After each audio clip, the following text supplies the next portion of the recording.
JR melihat ke belakang Qin Yichen, terdiam sejenak, dan melihat reaksi Qin Yichen sebelumnya ke matanya. Mungkin aku terlalu banyak berpikir? Karo sangat ingin tahu mengapa Qin Yichen berani setuju dengan tegas. Lagi pula, saya masih tahu sangat sedikit, dan saya tidak terlalu memikirkannya. Kebanyakan orang yang dapat melihat Floraline tidak memiliki otak yang baik. Entah mereka ditipu oleh salah satu pihak Floraline, atau mereka adalah orang-orang yang berpikir bahwa mereka tidak terkalahkan di dunia. Hanya dua ini adalah mungkin untuk tidak memiliki rencana. Qin Yichen memandang Kam di sekitarnya dengan acuh tak acuh, dan hanya menghela nafas. Kamu tidak benar-benar berpikir aku telah dibodohi, kan?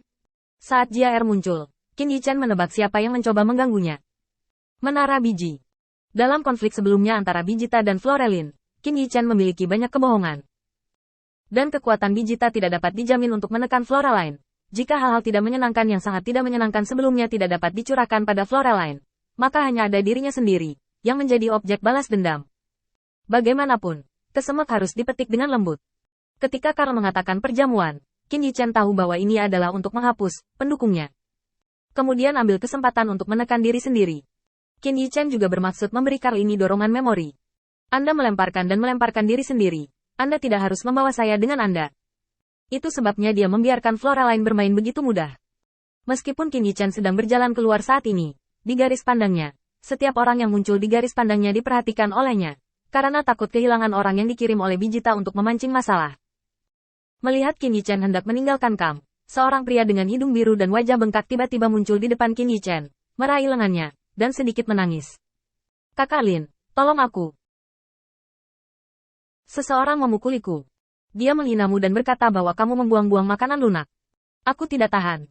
Aku bertengkar dengannya, tapi aku tidak pernah bertarung. Kakak Lin, kamu harus memberi pelajaran yang bagus kepada bajingan itu. Sebelum pria itu selesai berbicara, pagoda biji muncul di garis pandang Qin Yichen. Yo, bukankah ini anjing serigala kecil yang dipelihara Floraline? Aku tidak menyangka nasib kita begitu baik dan bertemu lagi. Tunggu, kamu bukan bos sampah ini, kan? Itu cocok dengan statusmu juga. Qin Yichen terkekeh dan menatap biji tower di langit. Qin Yichen tidak bisa menahannya karena alasan biasa bagi anak-anak untuk berkelahi. Bagaimana mungkin seorang pria yang bermartabat seperti anak kecil? Gunakan juga alasan ini. Qin Yichen tersenyum sedikit. Aku tahu apa yang ingin kamu lakukan. Ayolah, aku juga ingin mencoba bermain melawanmu. Ketenangan Qin Yichen membuat Bijita sedikit terkejut. Tapi setelah beberapa saat keheranan, Bijita tiba-tiba tertawa terbahak-bahak. Hahaha, jangan membuatku tertawa. Kamu benar-benar sia-sia. Kamu tidak berpikir bahwa jika kamu adalah anjing untuk Floraline, kamu adalah orang yang mulia, kan? Untuk siapapun kamu anjing adalah anjing. Qin Yichen tidak berbicara. Kesadarannya sedikit tersapu, dan dia menemukan cincin itu di dalam. Tanpa mengucapkan sepatah kata pun, Qin Yichen berjalan langsung kering. Qin Yichen juga lebih peduli tentang pertempuran ini. Lebih baik melihatnya 100 kali daripada mengalaminya sendiri. Kekuatan sebenarnya dari utusan ilahi ini tidak dapat diketahui dengan jelas hanya dengan melihat ranah kultivasi. Sama seperti pengikut Qin Yichen, kekuatan mereka tidak terlalu kuat. Tetapi dalam hal kekuatan tempur, ada terlalu banyak hal untuk dikatakan.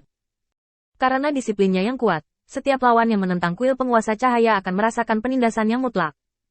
Ini adalah sesuatu yang tidak dapat mereka pahami sama sekali, dan mereka hanya dapat memahaminya jika mereka bersentuhan langsung dengannya. Dan sekarang, Qin Yichen memiliki kondisi seperti itu, jadi tentu saja dia harus mengalaminya dengan baik. Terutama dalam kompetisi di Kam ini, bahkan jika Anda tidak pergi ke konfrontasi, lihat saja di luar. Itu adalah pilihan yang sangat baik untuk Qin Yichen. Oleh karena itu, Qin Yichen juga merupakan pilihan yang sangat baik untuk muncul dan merasakannya secara langsung. Saat Qin Yichen memasuki arena secara langsung, Bijita jelas sedikit ragu-ragu. Bukannya dia khawatir bahwa kekuatannya tidak sebaik Qin Yichen, tetapi karena, dalam kognisinya, tindakan tak kenal takut seperti itu seringkali memiliki alasan yang lebih dalam. Misalnya, Qin Yichen setuju, mungkin karena dia sepenuhnya siap untuk menekan dirinya sendiri. Atau karena dia memiliki beberapa cara berbahaya untuk mengalahkannya. Bijita sedikit ragu-ragu, memikirkan apakah dia bisa menguji Qin Yichen untuk melihat apa kartu asnya. Tetapi dia tidak berpikir begitu.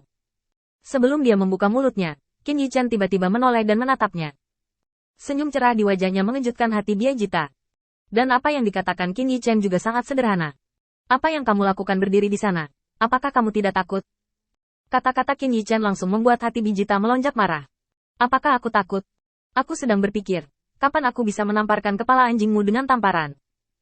Dengan sedikit kemarahan, Bijita menghilang seketika, dengan sengaja berubah menjadi embusan angin, melewati sisi Qin Yichen, dan datang ke ring. Qin Yichen mengangkat tangannya dan melambai, menghancurkan debu yang sengaja dibuat oleh Bijita. Di atas ring, Bijita siap melawan Qin Yichen. Aku takut padamu. Lelucon apa? Ayo bertarung. Bijita juga bekerja di bawah-bawahan Mahkamah Agung.